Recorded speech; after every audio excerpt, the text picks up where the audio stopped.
What's up, guys? Welcome back to another episode of the E4 with the podcast. I'm Corey, and today you're going to watch a banger. I got Gary Stewart, who's a best-selling author, New York Times bestseller. Oh, man, his journey is insane. He was abandoned and dropped off in a stairwell in Louisiana, and with his determination, he went and sought after to find out who his biological parents were. He reconnected with his mom, and then found out that his dad is potentially the infamous Zodiac Killer. This one's a doozy. Like I said, it's a banger. You really want to watch this whole thing through. Gary's an incredible man. He has gone through a bunch of trauma, a bunch of things, but he, like he says in the podcast, it's all meant to be. Nothing is a coincidence. But this one is a wild ride, and he clears up a lot of stuff. He was in a FX documentary about his story, and they smeared him all over the place, so he clears up a lot of that. But it's a fascinating story, and I'm just going to stop talking because I want you to just get right into it. But if you can like this video, subscribe to the channel, and hit that bell notification so you get notified every single time this face comes on your channel, wherever I'm at. You're listening to me, you're watching me, I don't really care. This one is great, so check it out. Stay till the end. So enjoy this episode of the E4 Explicit podcast with best-selling author and potential son of the Zodiac Killer, Gary Stewart. I'll see you next time. Peace out. What's up, guys? Today's episode of the E4 Explicit podcast is brought to you by Manscaped. They're the best in men's below-the-waist grooming champions of the world. Manscaped offers precision engineered tools for your family jewels. Manscaped just launched their 4th generation trimmer. This guy, the Lawnmower 4.0. You heard that right. The Lawnmower 4.0. It's got a flashlight. So join over 2 million men worldwide just like me that trust Manscaped and get an exclusive offer just for you. You're going to get 20% off plus worldwide free shipping. Use the code explicit20 at manscaped.com.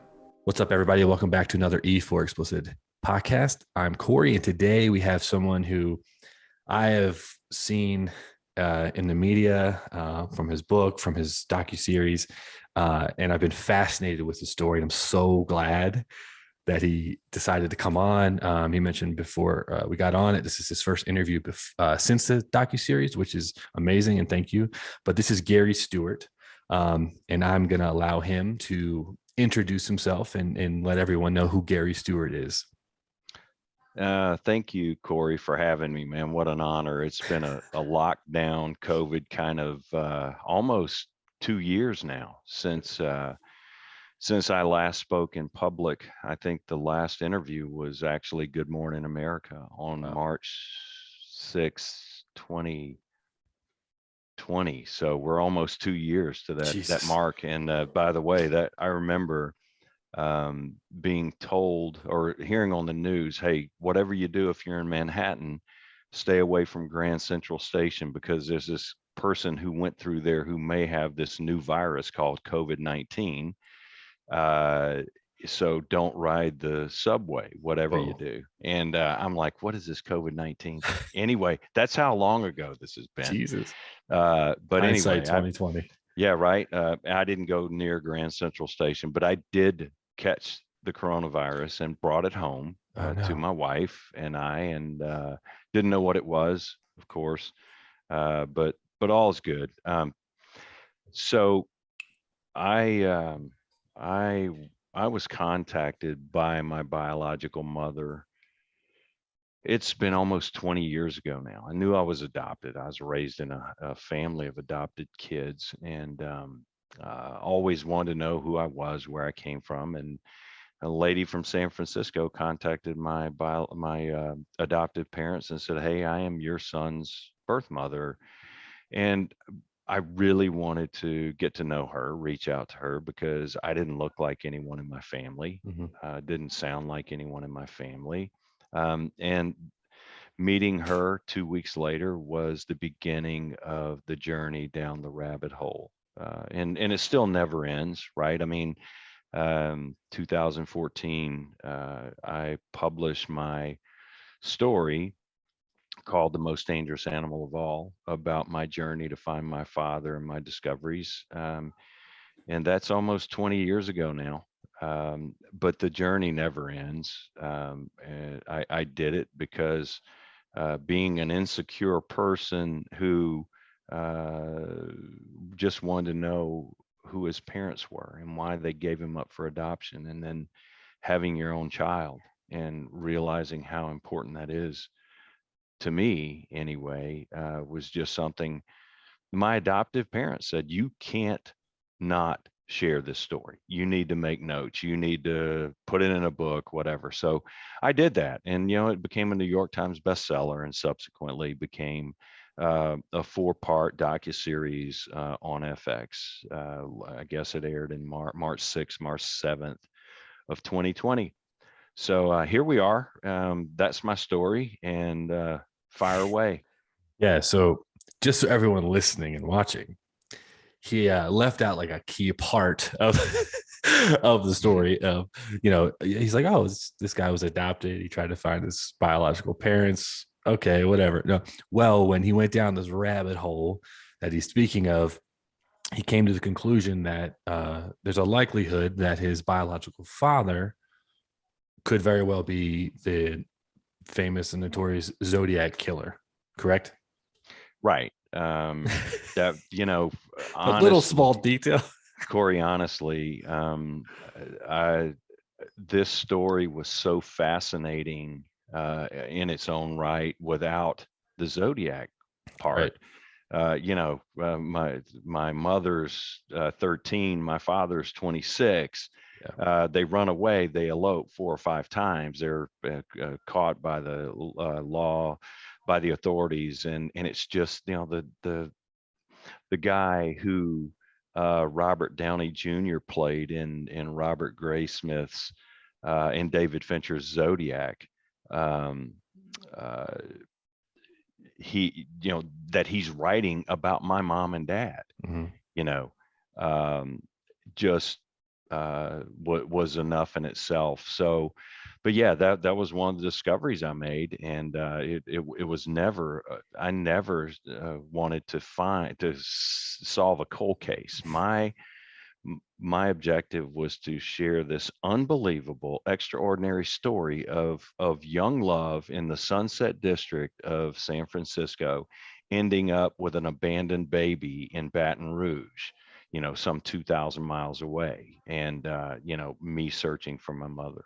Right. Yeah. It's a fast, like you said, that part alone is like a bestseller in itself. And then let alone the other, craziness with the Zodiac. I mean, how did you feel like whenever, like, what was that? Because in the docuseries, they did a good job. Like those first 3 episodes, I was like, damn, this is really good. I'm also a filmmaker. So I was like, the quality was on point.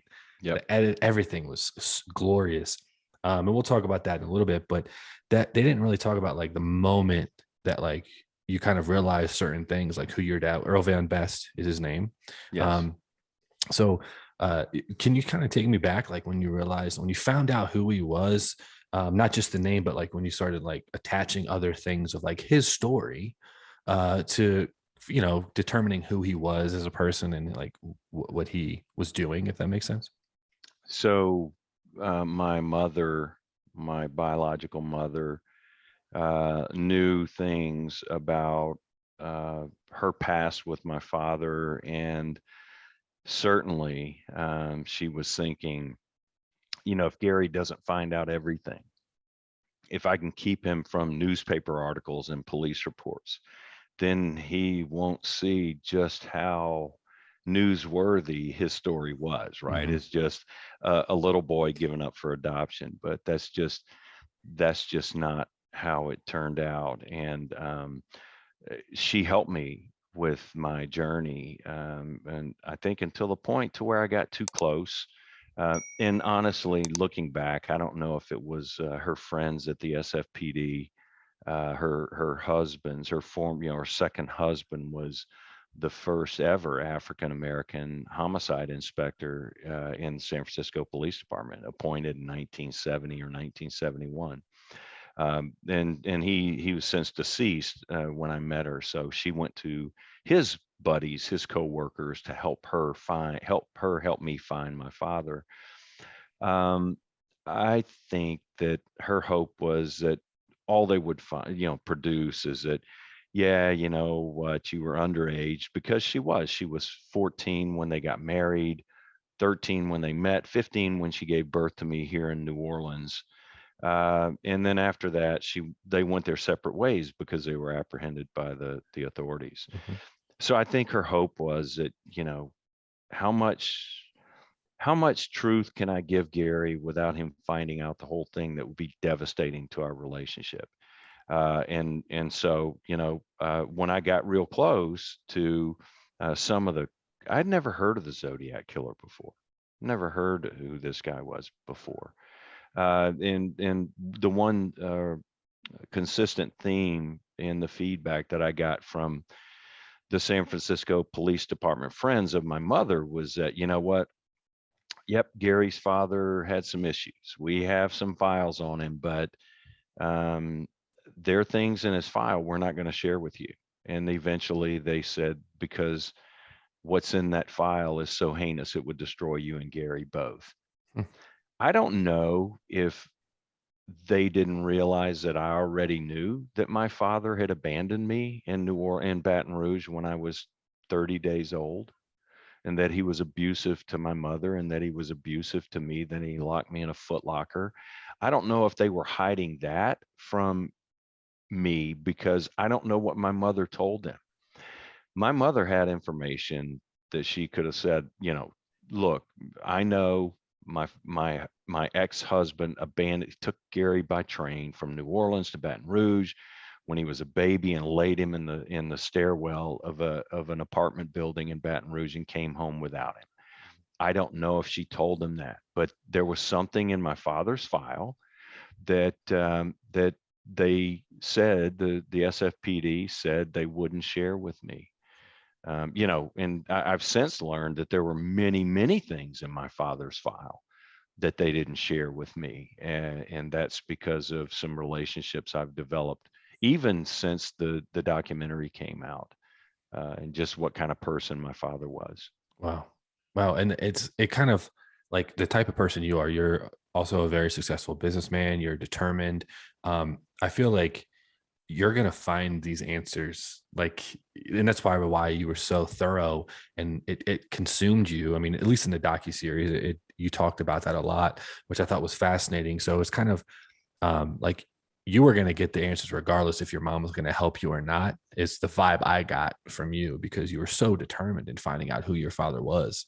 That was the purpose of the book. You see, Yep. um, being, uh, I'm the third adopted child in the Stewart household. And, I can tell you at 10, 11 years old, when you've been told by your next door neighbor buddies, you know, things like, kids can be cruel. Yeah. And when they tell you, your mother didn't love you, so she gave you away, as much, I don't care how much church you go to, you can't, that doesn't resolve that issue. And Right. so um, the feeling of being unwanted and discarded for my entire lifetime. I mean, I didn't meet my biological mother until I was 39. So let's say 4 decades of considering myself unworthy. And then not knowing my story, and then having my son, my only child, and having this overwhelming um, passion to protect him and to love him and to tell him I love him. My mom and dad, the Stewarts, were Depression era uh, people, kids, and they didn't show affection back then. My dad didn't hug. He didn't tell you, that he loved you. But I tell you, there's not a day that's gone by in the 29 years of my son's life that I didn't tell him I loved him. And I don't know if it was, I wasn't trying to be false or be overprotective. It's just, he really meant that much to me, because I didn't know my father had abandoned me, but I knew that there was a reason why my parents gave me away at 30 days old. And, what could I have done? How Right. bad could I have been?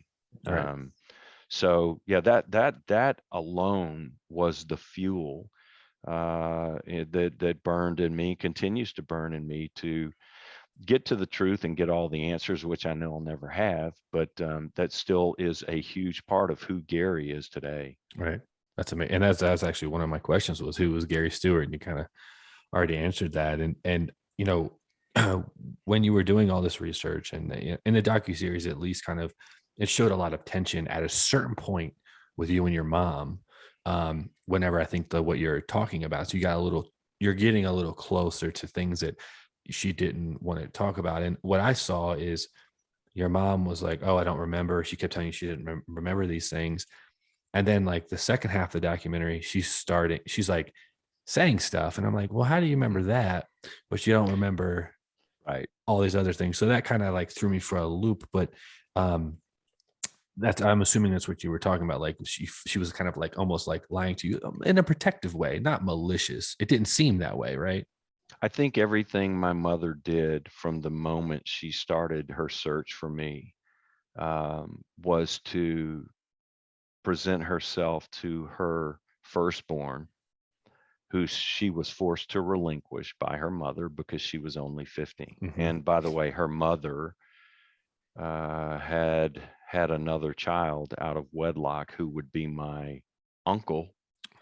And he was 6 months old when I was born. So how could that family raise two infants? So I think she did everything she could out of the hopes of trying to protect me. And in the mean, I do believe she was forced to forget some of those dark days with my father because it was literally hell on earth for her. Right. And so yeah, you're right. I mean, you saw it in the documentary. There was tension. There was tension throughout writing the book. There've been on again, off again relationships, but I think she did the best she could do, and I think everything she did was to protect me, not just her. And I can tell you right now, I have the most amazing relationship with my mother. Awesome. There have been times where she believed me 100% that the reason the SFPD was lying or not telling me, coming clean about who my father was because they were trying to protect her second husband, Rotea. Mm-hmm. And then to the point to where she says, you're crazy, Gary. This can't be. He was not a big, strong guy who could kill people. Well, you know what? Serial killers aren't always big and strong, tough guys. I mean, think about it. Look back. They kill you with their mind and their planning and their deception. And so we've run that whole gamut. But you know what? She is one of my best friends to this day. Now, It's amazing. That's great. That's the best outcome I think you could probably even hope for, right? yeah, You know, absolutely. that's awesome. So let's talk a little bit about the moment that you kind of realized and became obsessed with this determination to not only just find out who your father was, but when you realized he could potentially be the Zodiac, why did you think that?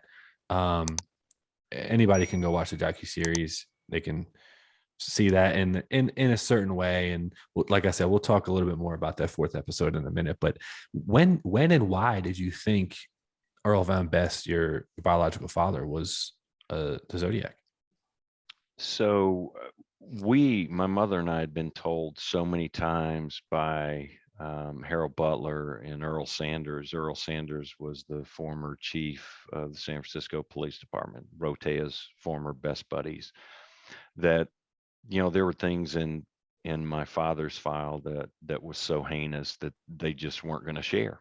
Sorry, we're not going to tell you we're not going to tell you who he really was. Right. Okay.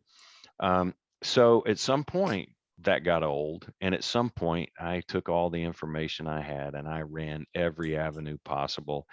And I just ran out of juice. I ran out of leads and I said, okay, I'm done.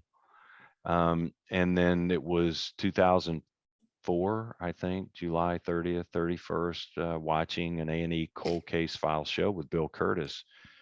They flash up this wanted poster of a serial killer I'd never heard of called the Zodiac Killer. And it's like, I've seen that face before.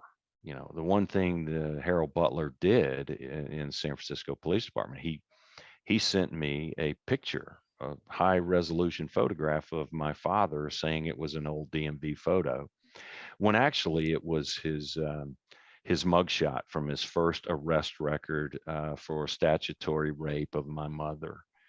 Um, I saw that picture, and I mean, the hair stood up on the back of my neck, and I said, "This is what is so heinous." Right? They've never caught this guy. The case is 40 years old. Let's This can't be true. Bad coincidence. I'm sorry, my father just happens to look like this infamous Zodiac killer. But let me go back and investigate everything I know about my father, which are police reports, newspaper articles, and try to place him outside of the area of involvement or the crime scene of the Zodiac murders. And I couldn't.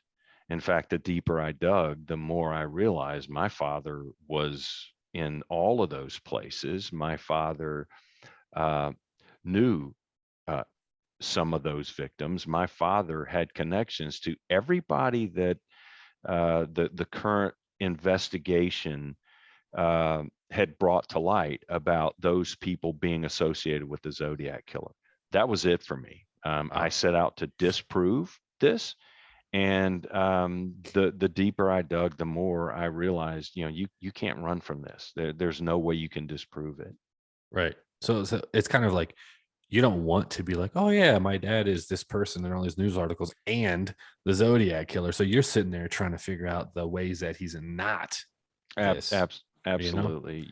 There's so many things that originally tied my father circumstantially or physically to that case. And it's absolutely, I know there have been people out there in the past who have set out to prove that their father or their mother or their uncle was some famous person.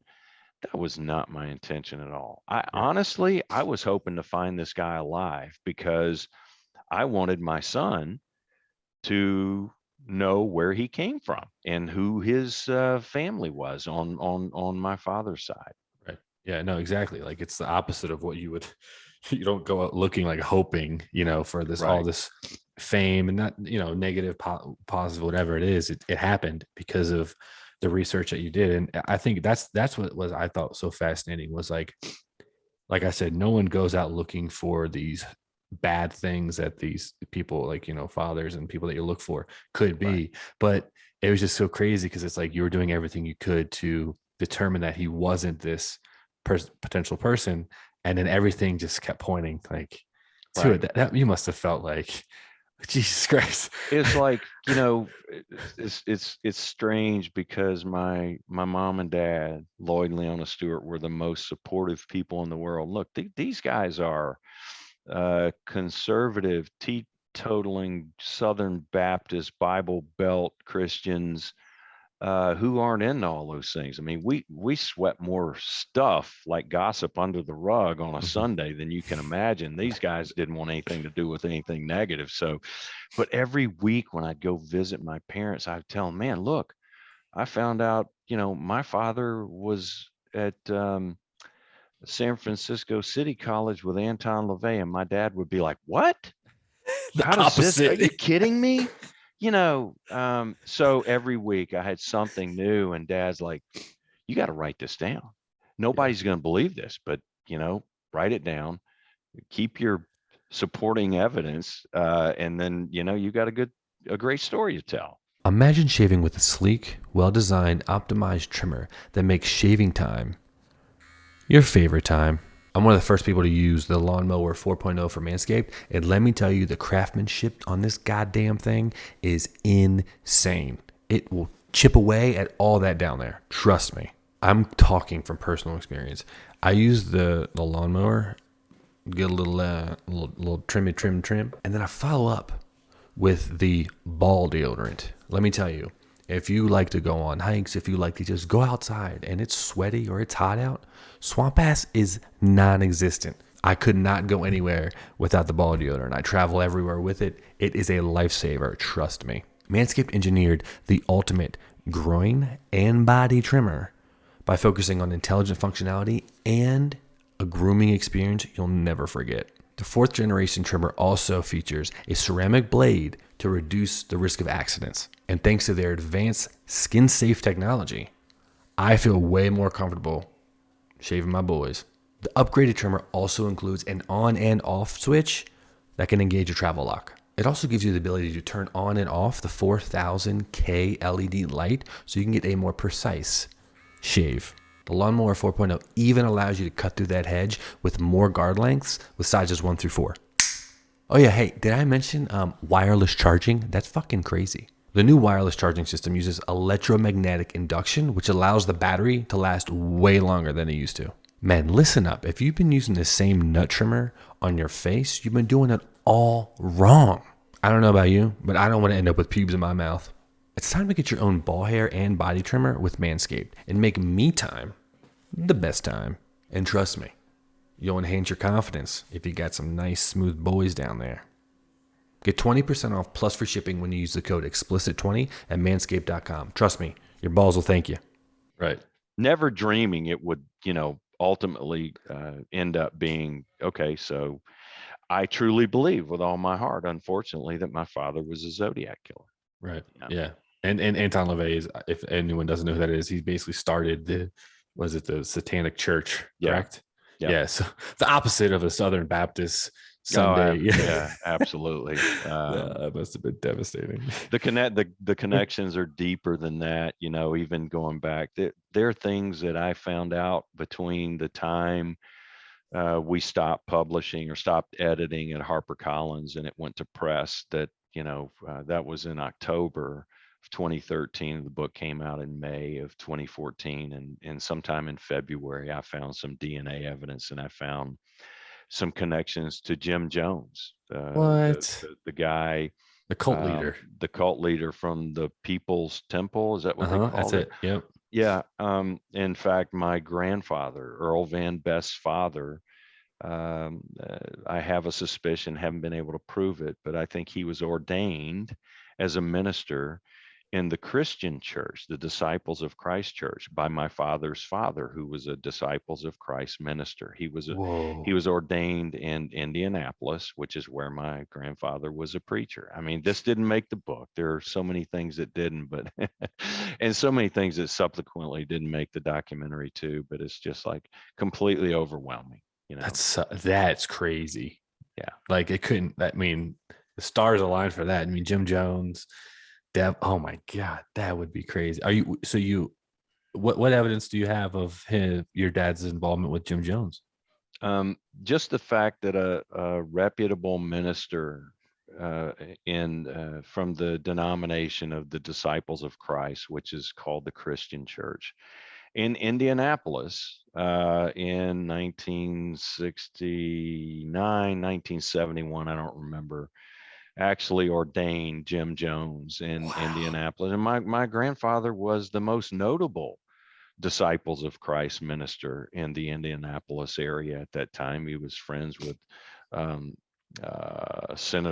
Governor Bowen, Otis Bowen. He was named Saginaw the Wabash a couple of times by him. He was a very political guy. He knew John F. Kennedy. He said, said the invocation at the memorial celebration for the soldiers lost at sea, the East Coast Sailors Memorial in Battery Park in New York City. My grandfather was a very popular political figure and religious figure in Indianapolis and Disciples of Christ. So I don't, it's connecting the dots. I've got no other proof than suspicion, and I'm not really looking. Actually, I don't need to be convinced anymore. Right? Yeah, it's enough. The Zodiac. Yeah, that's enough. Yeah. Well, if anyone doesn't know, look up Jim Jones. He basically ran a cult and then took them in the jungle and like Guinea, or I don't know where it was, but in like the 70s. Guyana. Kool-Aid guy. Kool-Aid, yep. And then they laid out. I mean, it was a lot of people. Like 900 people died, self-inflicted cyanide poisoning with purple Kool-Aid or whatever. Yeah. Wow, that's fucking crazy. Sorry. So okay, so let's talk about the book, because I bought it, and I was like, I'm okay. Just so you know, I bought it because I'm like, I always buy the books as the people who I interview, but I'm a movie guy. I'm a filmmaker. I am not like a reader. I read through it. I didn't read the Yep. whole entire thing because Yep. I kind of like what you just, I kind of put the dots together. Like I watched the documentary, and then the spots that I didn't really get to fill in, I filled in through the book. Right. So, it's, I mean, I got a hardcover because I think it's such a badass, like, I just didn't know the book. hardcover was still available, actually. I think it's someone who had it, and then Okay. Yeah. Yeah. Yeah. it's, yeah, it's one of those on Amazon. But I'm one of those where, like, I think it's like nostalgic almost.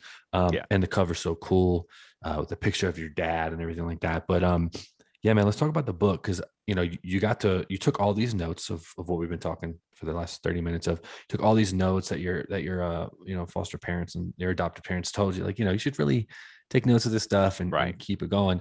And you mentioned that in the doc as well. So you started writing the book, and then obviously I assume it's very difficult to write a book on your own, so you would need some help, I assumed, which is your co-writer or co kind of Co-author. Yeah. author. Yeah, yeah. So what kind of stemmed from, like, why did you want to make a book about this to tell your story? So, um, I, I met my mother in 2002 in May or June. And by the time I started questioning, what happened in her relationship with my father, and we started searching.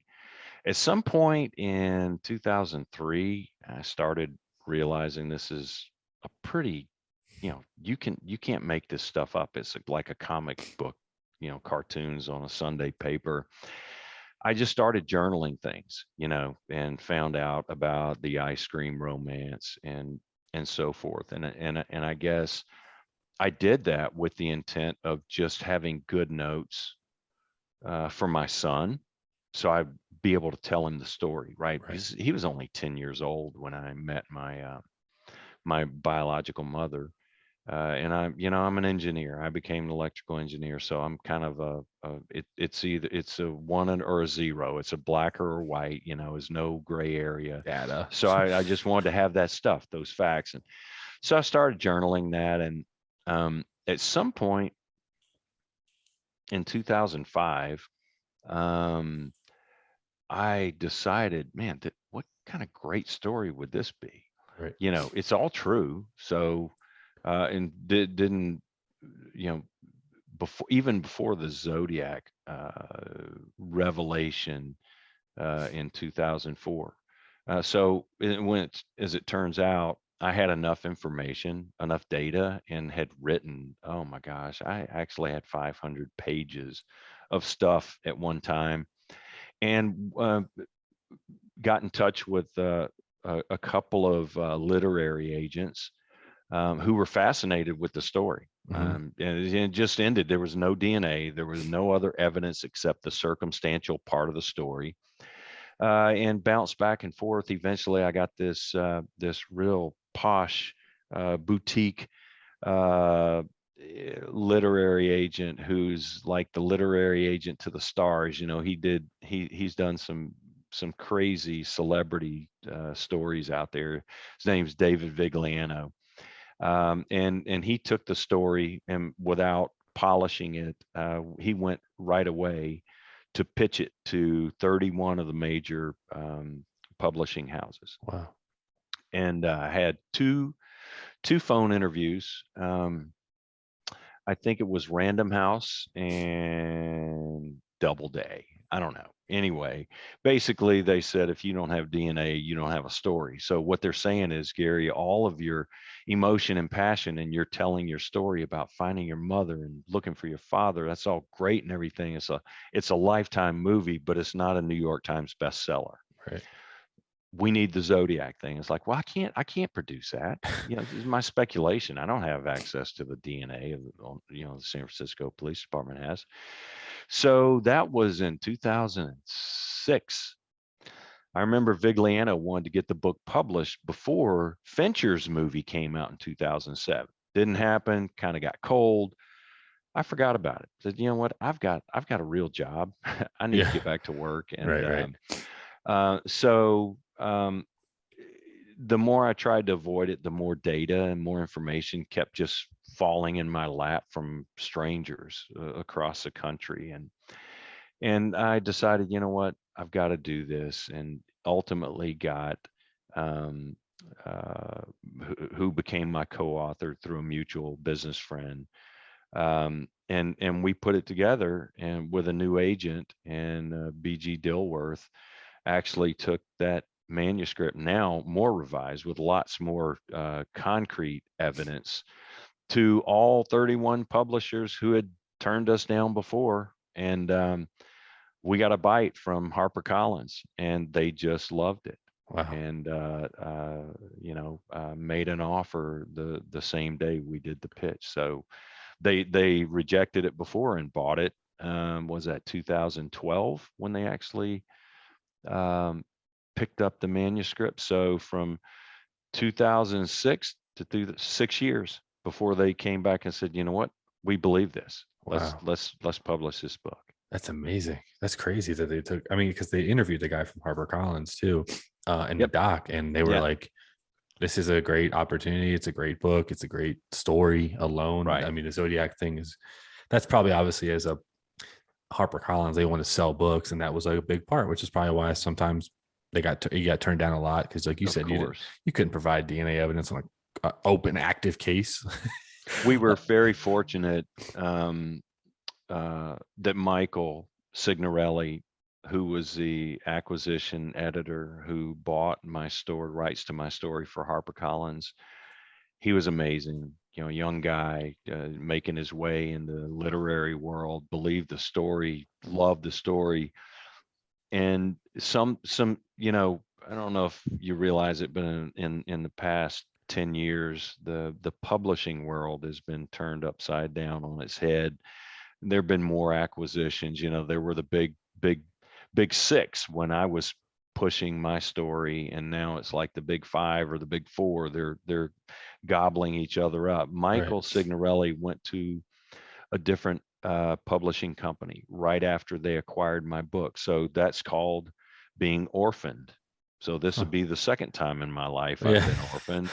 And you Jesus. think you got a great story and just want to tell the story for all the right reasons, and then you have no editor. Well, fortunately for me, um, his boss at HarperCollins loved the story Wow. and believed in it enough. She actually, as a vice president, took it on and brought it to the state that it is now.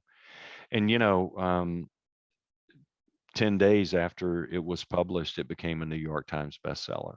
Yep. No, So I saw that and I was like, it that's quick for that's yeah, like some like, hey, Oprah had you on her show type stuff, if that right, makes sense. Remember when she would right. have books and stuff Oh, on her absolutely. show? Oprah's book club, right? Yeah, right, right. Yeah. If you're in that, you're no matter how bad your book is or how good it is, Yeah, yeah. it's a If New York If Times. Oprah endorses it, it's good. But yeah, Jennifer Barth picked it up and really just she did a great job with it. Their job at the publisher is to take a good story Mhm. and to make it a New York Times bestseller, Of and course, she yeah. was successful. That's amazing. Well, like, they talked about your co-author in the docu-series. What's your Yeah. relationship with her now? You know, we we don't have one, and it was mutually agreed upon. Uh, when we first started filming, and I'm gonna say that was in February of 2019. Mhm. Of course, number one, I agreed to give up my life rights, my global rights to the film world to Ross Dinnerstein at Campfire Productions, because I met with him. He flew here to New Orleans, and he told me some of the things he had done. Um, he actually brought a director with him, and I apologize, I haven't done research on this, but the director he brought directed the docuseries for Steve Gleason, the New Orleans Saints linebacker who contracted or got ALS and had his own stories. Great series. As it turns out, whenever Ross purchased the rights to my story, this director had one of his lifelong opportunities come true that he'd been working on for 10 years. So he had to bail. He couldn't direct the series, and I felt really good about him. So we went to plan B, and Keith Davidson was the next guy up. And, I believe and I live that everything happens for a reason, and there are no coincidences in life. I don't believe in coincidence. I don't believe in luck. I believe, my opinion, Corey, is God is in control of everything. He's always been in control of me and my well-being, and it's not always been beautiful. It's not always been perfect. And I've got example I'll share with you later. There's tragedy involved, but in the end, we're not in control of this. There's nothing coincidental about it. Ross picked up a director, Keith Davidson, who he also flew to Baton Rouge to meet my wife and I. And remember meeting him downtown Baton Rouge at the hotel, and stuck my hand out to shake his hand. And he didn't say, "Hello, my name is Keith." He says, he said, "I'm not buying it." And I said, What? "Okay." "Oh, I'm not convinced." He had read the book, and I'm like, "Okay, everybody's entitled to their own opinion. Right. But it's okay. It's not my job on this end to convince you of anything. I have a story, and everything in my book is 100% accurate, right? Right. I would have never, because of that love and trust between my son and I would never put anything out there fabricated or not. And you're right, by the way, I'm a businessman, and my business is based on relationships, and I'll tell the truth, and that's it. You can't push me not to. So anyway, we went through dinner that night, and we just didn't hit it off. And from that point forward, um, I have my beliefs about how this thing went sour for the end of the third and the entirety of the fourth episode. But um, Keith Davidson also was abandoned by his father and could never understand or appreciate my desire to meet the man who gave me life. Right. He said, "Gary, why don't you love your adoptive parents enough? Why are you so infatuated with Earl Van Best?" It's like, I'm not infatuated. I want to see the guy, what about him looks like me, what his voice sounds like, who his parents were, right? Right. Because the genetics are a real thing in this life, and adoption's only part of it. And so he really did not. He said, "But I'm going to give you a fair shake. We're going to hire investigators. We're going to do this, and if we end up proving you're right, so be it. You're a hero." And it's like, I didn't want to be a hero. I just want the truth to be out there about my journey. This story is Gary's journey to find truth Right. and find his father. And um, I think we got past episode 2, and the reality is, and Ross Dinnerstein told me this. He said, "Gary, even though you had this mound of evidence, there's no way on this earth without 100% proof positive DNA match that we were going to solve this case with this documentary." So understand, I sold my rights to Campfire Productions for, a little bit, but Campfire sold their film rights to my story to Fox, For a to lot of it. FX, for a whole lot of money. Right. And they're not paying for fizzle pop. They're paying for drama. Oh They're yeah. paying to solve a huge 50-year-old serial killer case. They're paying for, what they're paying for is an Emmy Award. Oh, for sure. Yeah. They want all the accolades. And so I think we got halfway through filming. It was in July sometime, and they realized, there's no way to prove that Gary's right, but there's really no way to prove he's wrong. So what do? Look, and but the time we started filming to the time we stopped filming, I had this sweet little lady come out of the woodworks. Her name's Irene. She was my father's best friend from the time he was 8 years old until the last time she saw him. She was his first love. They went to church together, and she invited me to her house. I got to meet her.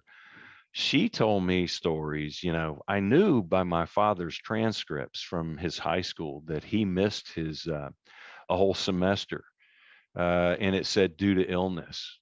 Um, Irene was alive and well during the filming of this documentary, and I sure wish that they had chosen to bring her on, because she told me, Gary, your father got really upset one day at school, and he came looking for me, and he was going to attack me, but I wasn't at home. I was at a dentist appointment. So he threw my cat out the window. He killed my cat. And when I got home and saw the house all turned upside down, your father had gone home and the cops were there. And they called me because they knew I was your father's best friend, and they asked me to come over to talk him down from the ledge. And he was given a choice. You go with the cops or you go with the ambulance. Right. She talked my father into going with the healthcare professionals, and that's why my father turned 18 in a mental lockdown, in a mental institution, because he killed his girlfriend's cat and may have done something else if she had been home. Right. That could have been part of the documentary, right? Yeah. But it wasn't. It was conveniently left out. out. So, you know what? They got a lot of drama. In fact, it's funny. Nobody knows this, but the documentary aired, I think it was March 6th, 4 hours, 4 parts. Um, the Emmy Academy, Television Arts Academy, reached out to me and said, I've been recommended as a voice actor because of the voice work I did on the documentary. And it's like, wow, that's kind of cool, even though they made me out to be some kind of psychopathic pathological liar Yep. in the documentary, fabricating of it, which I did not do at all. I never got the last say. And going back to your question, I was ambushed that last day of filming. Okay. Wow. I really believed that Ross and these guys were taking good care of my story. And last setting, I sit in my chair and they said, you made this up. And I'm like, what did I make up? And by the way, so when we finish, we're getting your co-author Susan to come sit in the seat, and we're gonna ambush her too. And by the way, do not call her, don't text her. She's in a car with a producer riding around right now, and we've got her phone turned off, so you can't even warn her what's going on. So I'm like, seriously? Okay. Yeah, and I did get upset because they had taken something that I'd given my whole quality and integrity as a human being to producing a true story. And they chose to leave out so much and try, let's have the grand finale. This is going to be the great season ending, right, Yep. of this series, and FX going to win an Emmy, best documentary. Well, boy, too bad. Tiger King came out and beat them all. um, reality. But anyway, I never got to, and I didn't, because I'm a man of my word. When Keith walked me off the site, and I said, dude, I can't believe you did this to me. Right. This is my integrity. This is my quality as being a businessman for 30 years. And you're trying to trash my reputation, and then telling me I can't call Susan and say, beware. He said, it's your story, not mine. I said, you didn't tell my story. Wow. You told your story. And that was it. Wow. And Susan was shocked. You saw her reaction on the documentary. Yep. That was it. And she chose, for months I went to LA to film. I was the narrator, right? And she only came in at the very end. I remember her calling me several times, being in the car, being driven to the set for my interviews. And I tell her, I said, Susan, something's not right. I don't trust these guys. Right. They're asking questions that they don't listen to my response, and they try to make me, go a different direction and say other things. She said over and over again, she called me Stewart. I called her Mustafa. Says, Stewart, you're thinking too much. Enjoy this. This is the best time of your life. You're going to look back on this as the most incredible thing that ever happened to you. And it's like, Susan, it's not that. Right. Believe me, something's not right. And as it turns out, I was right and she was wrong. Right. Yeah, no, it's so funny that like hearing like from the person that it came from their mouth and you were there on set, you could totally tell from episode 1 and 3 and even towards the end of 3 and into 4, your demeanor changed, like how you just were. And also, just so everyone knows, the magic of editing can make anything look and sound like what it is or what it isn't. Absolutely. As soon as I saw, like, you warned me about episode 4, I went into it with like an open mind, but also my like filmmaker side was like, they're asking him something and they're editing it, like they'll show B-roll instead and they'll use something you said before. It's just like classic, like when you watch reality TV show, they'll say something that will ignite a fight, but you won't see the person say it. You heard him say it. And it's one of those things where I was like, damn, man, like that you could tell, I could totally tell that they were manipulating the story to fit their narrative. And what's crazy is they did such a good job of basically proving the things that you were talking about.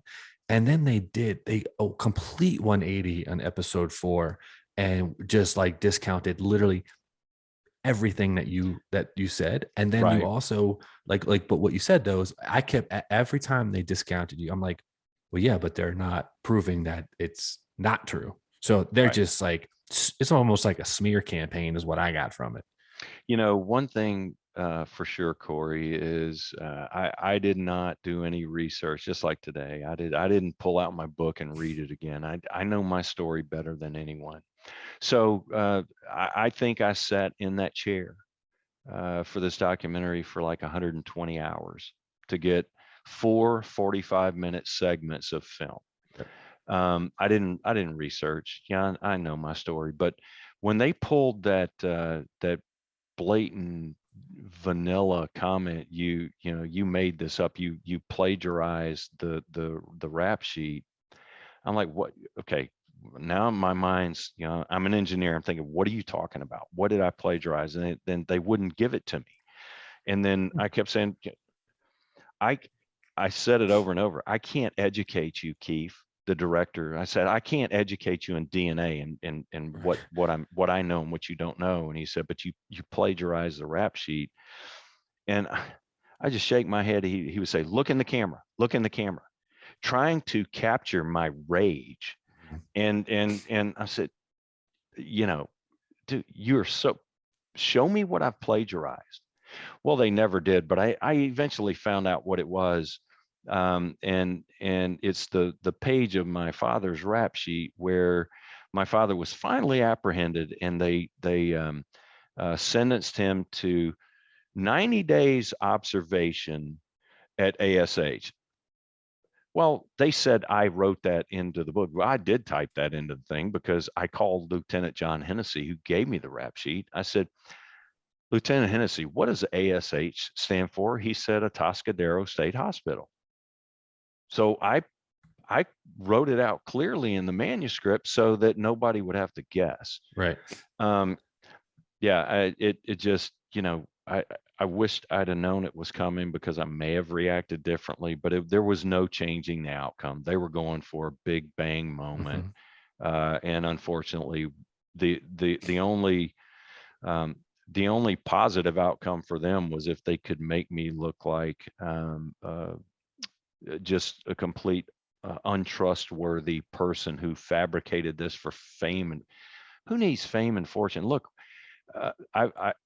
it's going to be 20 years next year that I first met my mother and started my research. Look, those trips to Mexico City, those trips to San Francisco to research those trips to South Carolina, those trips to the library, all that research, nobody paid me for that. Right.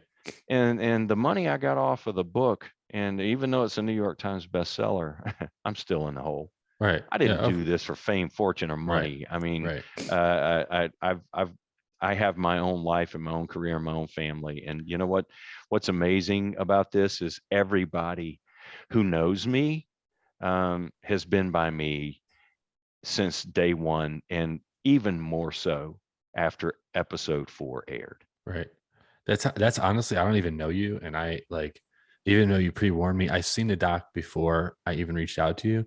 I initially felt that way when I watched it because I'm like, they used the fact that you typed in the ASH thing because, and they use it in a perfect way for your co-author, basically saying like, hey, he typed this in. Yeah, he typed it in because he got it directly from the person who Absolutely. knew. They didn't put that part in it. They left that part, which is crucial, out of the entire thing. If you would have known that, like you said, you could have just justified it like, yeah, the person who basically knew the report told me what this meant, and that's why I made it easier. That way people didn't have to guess what that acronym meant. Exactly. That's exactly It's what I did. And ridiculous. when Susan would tell me, Gary, enjoy it, Stewart. This is going to be a great documentary. And I'm like, Susan. So, Susan had written a couple other books about several serial killers here in the Baton Rouge area. And she'd been on TV so many times on documentaries, and she does a pretty good job. As Susan is very camera shy and a little bit, her anxiety's way up when it's time for her to sit. And they knew that. Understand that these directors and producers got to know us over the course of a year, Yep. and they had me figured out and they had her figured out. Yep. And they knew when they dropped that bomb on her, rather than say, hang on a minute, let me call Gary, right? Because Gary's got the answer. Gary Right. always has the answer. He knows his story. She let out a couple of F-bombs or whatever, and there you go. Yeah. They got their drama, right? Yeah. I'm gonna burn the book, is what she Yeah, I'm said. gonna burn the book. Yeah. Yeah. I was like, come So on. Yeah. I know. I was definitely taken back by that. I was more disappointed, honestly, because everybody went so far to make this happen. And then because you couldn't solve a 40, 50 plus year old crime all in a right. 4 hour part series, which is insane to think anyway, you got kind of like you said, FX was like, this needs to be a banger. Yeah. And if honestly, you're right, if Tiger King didn't come out, y'all probably would have cleaned up because it Maybe was so. fascinating. And it Yeah. was any time that lore is involved with Zodiac and stuff like that, it's always a winner. And it was done. That's also what disappoints me is it was done so well. Visually it looked great, sound was great, the B-rolls, everything was so good and thought out. And then Yeah. they to me, they ruined it by making you out to be this like nut job who thinks his dad is a Zodiac killer when that wasn't even your main thing anyways. It was crazy to me. It's funny because it's been a couple of months now. My phone started blowing up because this group of old cold case investigators have claimed to solve the Zodiac case once and for all. And I'm like, my several people asked me, so what do you think? I'll be completely honest with you, Corey. I said, I hope they got it right. Nothing would make me happier than to know I got it wrong. And it was just a whole lot of bad coincidences, Right. right? A whole lot of bad circumstantial evidence. But I could be free, right? Because I've got a son and I've got 2 grandsons now. Yep. They are in the lineage of Earl Van Best Jr. And for them to know, because this is going to be in their life forever, Right. which I did it knowing I was very proud of my adoptive parents and my story and the legacy of the most dangerous animal of all. And you know what? It's actually a love story, Corey. That love story is about my mom and dad who got in that terrible car accident and lost a child to make room for their third adopted child, which would be me, by the way. My mom's still here, be 90 in January. I took her to the doctor. Her hip from that car accident in 1961 is still bothering her, but she's Wow. still kicking. The love story about, having parents love me, even though my biological father threw me away, and then me having a love story between me and my only son. Right. And it's huge. 12 weeks ago today, my baby boy, my son, was hit by an 18-wheeler. The guy in the documentary, Zach, and some angel of a paramedic revived him on What? site, and he broke his neck in 3 places, and he was paralyzed from the neck down. I am happy to, how many bad car accidents can happen in one family's lifetime, but you know what? Zach's walking today. He's talking today.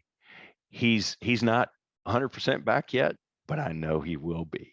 Oh And his my 2 little God. boys, after not seeing their dad for 8 weeks, have their daddy home. Wow. That's the most important thing in the world to me. My family, the love I have for my son, considering I know my father threw me away and my adoptive parents loved me unconditionally, not blood, and I hope taught me to be a good person and a good father. The most dangerous animal of all, is a love story Right. about a crazy, unbelievable story that you just too crazy to make up or to believe, but it's all true. The Zodiac thing, great. I was hoping they were going to provide some DNA evidence, that said they've got the guy and it wasn't Earl Van Best Jr. But on the same token, all of the accusations that were made against me in episode 4 of the documentary, did they show one bit of proof what they claimed? Not Right. at all. I've Nothing. got the paperwork. I've got Yeah. evidence of what I proved. They said, oh, this guy said he wasn't in Atascadero. Show me the form that shows where he was. Right.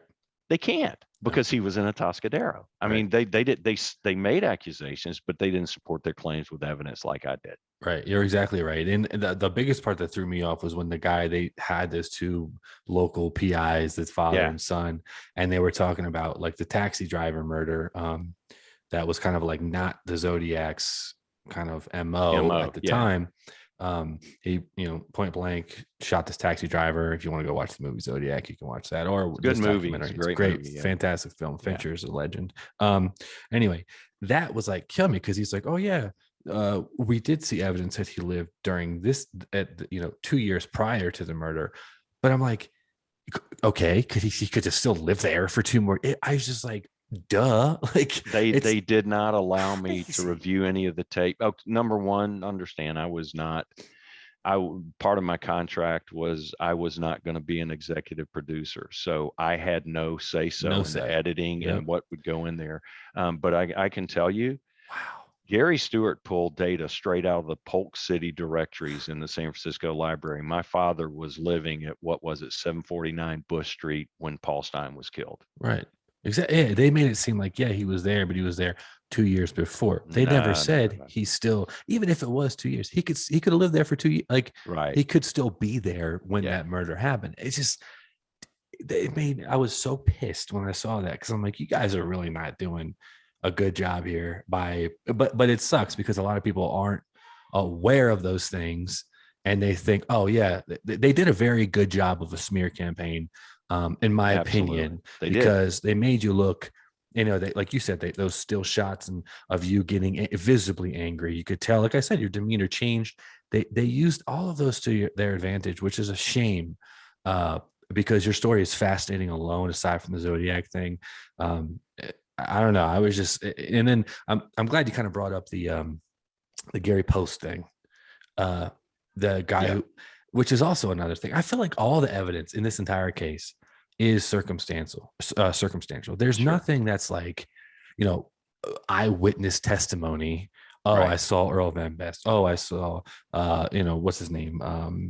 Arthur Lee Allen, and then I Mm-hmm. saw Gary Post. There's none of that stuff. So everybody's angle, they get confirmation bias, they get tunnel vision, but no one from all the research that I have done has had the best circumstantial evidence than you, Well, if that I makes sense. I appreciate that. And look, there's so many things that were not included in the book because of the value of print space by HarperCollins and in the documentary because Right. there was an ulterior motive, right? Um, but you know what? People have said, Paul Avery may have not written the ice cream romance articles. Paul Avery interviewed my father. Paul What? Avery wrote those. Everybody I contacted at the Chronicle said that was Paul Avery. So the hidden underlying motive, it was there. The name and the ciphers, all these things. But like you said, I had and look, I remember when I got the reels, the 4 reels for the documentary ahead of time, and I sent, because I asked my son Zach, because I love him more than anything in the world. I said, if you don't want Dad to publish this book, I won't. He said, Dad, go for it. I'm big enough to handle it. And he was what? I don't know, 14 years old. Wow. And then at 28 years old, I sent him the reels, and I remember him calling me back. He said, "Wow." He said, "Dad, it's really hard to watch people, trying to destroy the reputation of my hero." Right. And Wow. but you know what, Corey? Had they produced one piece of paper, one piece of evidence that could refute anything I claimed and support anything they claimed, I'd be okay. But they didn't. So, Right. and the reviews were brutal. The I bet. reviews for the doc were like, "Oh, this money grabbing, so forth and so on." Dude, if you knew the emotion and the years of life I've exhausted trying to tell a story of hope about an abandoned infant who can become somebody and whose father didn't love him and didn't want him, who can have their own child Right. and him have children and become somebody who feels worthy to be part of a family. If I could get that message of hope across to anybody who reads or watches, then I'm happy with what I've done. And the reviews were brutal. And it is what it is. But like I said, the people that know me just were like, Gary, this is just wrong. What are you going to do? It's like, I'm not going to do anything. I trusted my gut to go with Ross Dinnerstein and Campfire Productions, and they took a shot at an Emmy, and they missed. And unfortunately, the drama was more important than the truth. Right. Yeah. No, that's a great way to put it. That's you know, the doc. Like I said, it was good until that point, unfortunately. But I mean, kudos to you, man, because I know, like, I mean, even on YouTube when I see comments, and I'm like, Jesus, man, these people can be brutal. Let alone on a high level, magnifying glass situation that you were in, because they, like I said, did such a good job of discrediting you without really any evidence, with the magic of editing and making you look a certain way. Yeah. It was just, like I said, disappointing. And you know this is why I like podcasts and long form conversation, because people like you can actually tell what happened. And we didn't really go into detail of the Zodiac case. If anybody, I'm not going to do that. I don't want to do that. If anybody wants to, I'm sure you don't want Right. to talk about it again, but if anybody wants to do that, they can watch the show, they can read the book, they can Right. do, and just Google any of that stuff. But I thought the Gary Post thing was interesting, because this is another issue I had, was this this group of like 40 plus investigators. I mean, counterintelligence people, Yeah. FBI, like big high profile people, that have a lot of experience, recently, literally, in the time that I started talking to you till now, came out with, and they're certain, of course, that Gary Post was the Zodiac killer because of X, Y, and Z. And anyone, like I said, go Google that. It's relatively new Yep. news. San Fran PD came out and said it's still an open Yeah. investigation. So right there tells you, Yeah. because they also know more than anyone, I feel like, SFPD. Right. Yep. Absolutely. Oh, they do. But I've dealt with three, four of the Zodiac inspectors from the SFPD, and what they don't say in the documentary, and what I know for certain, is there's no more circumstantial and otherwise evidence for one suspect greater than Earl Van Best Jr. I'm not proud of that. Look, I presented what I presented. And honestly, if Gary Post was a guy, I'm going to go do cartwheels in the front yard and run to my son's house and tell him, hey, we don't have a defective gene, dude. Grandpa's not the Zodiac Killer. Right.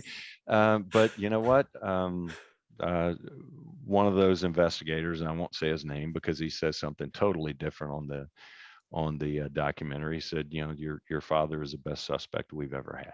Right. Yeah. They used that to their advantage too. And that little meeting they had, I saw that and I was like, these sorry, I guess a little bit, these filmmakers, man, they're really doing a disservice. But yeah, man, I think, like I said earlier, I think of all the, not that I'm an investigator, I literally am an idiot when it comes to that stuff, but I'm kind of like very interested in this kind of stuff. And I think it's very hard to discredit Earl Van Best as a potential Zodiac killer.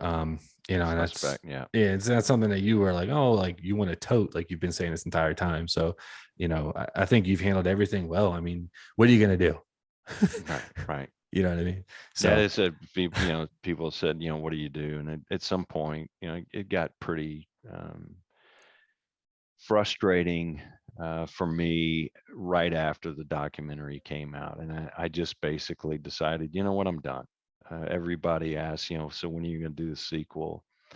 There's not going to be a sequel to my book, but, maybe, because the things that happen and are documented in my book, The Most Dangerous Animal of All, to the miraculous recovery of my now soon to be 90-year-old mother from that accident where she should have died, to now my son in the same position 12 weeks ago today.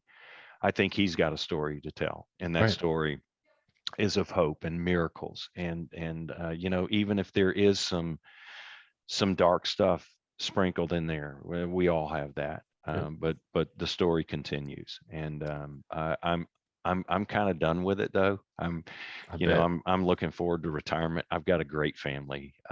We're happy and we're healthy, and no more books for me. But I stand by my book, The Most Dangerous Animal of All. And as far as I'm concerned, until somebody comes along and proves that I'm wrong, I'll still say it's the best account available. So no, I'm right there with you, man. I totally agree. I think, like I said, thank you. You have the most plausible evidence as far as that, because like I said, all of it's circumstantial at some point.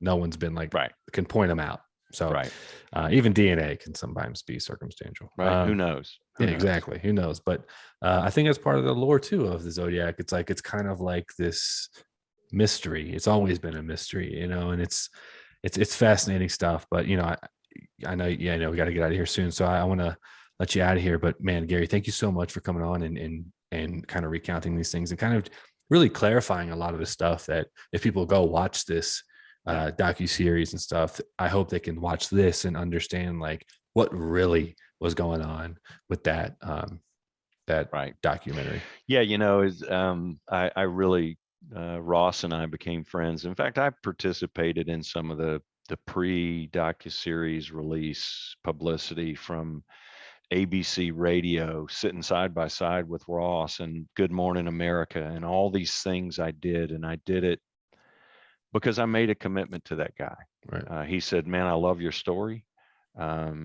You're being honest. And I gave my word. I'm going to give you my best and the truth until the very end, even though knowing that they had smeared me, I was still going to be there. I wasn't going to shy away from anything. And I tried to indicate that, hey, it's Hollywood. Maybe you didn't get all that you think you were going to get out of this, but anyway, no, I thank you for having me. It's been a pleasure visiting with you. Absolutely. Thank you so much. And that's another episode for the E-Force Was a Podcast, and we'll see you next time. Get 20% off plus free shipping when you use the code explicit20 at manscaped.com. That's right. 20% off plus free shipping when you use the code explicit20 at manscaped.com. Unlock that confidence and always use the right tools for the job with Manscaped.